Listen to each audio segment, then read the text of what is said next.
ওই হ্যাঁ বল। খাবি? তুই তো অনেক দূরে, কেমনে কি?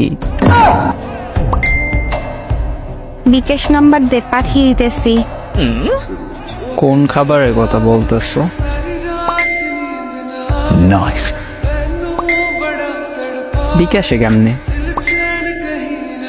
আরে আজ আম্মু গরুর দুধ জাল দিচ্ছে, আমি তো খাই না, তাই তোরে টাকা পাঠাইতেছে, তুই কিনে খাবি।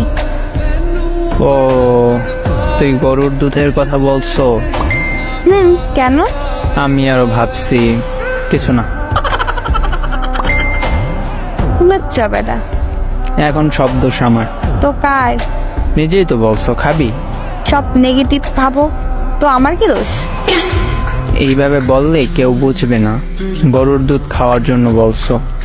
সবাই ওইটাই বুঝবে যেটা তুই বুঝছো। ফাজিল।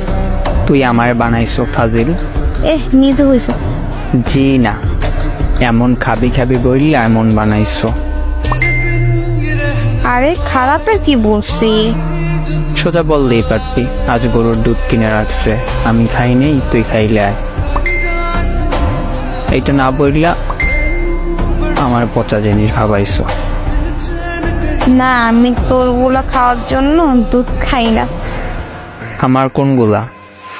ও আচ্ছা, ওইটা পচা জিনিস। দুধ। পাজি মাইয়া।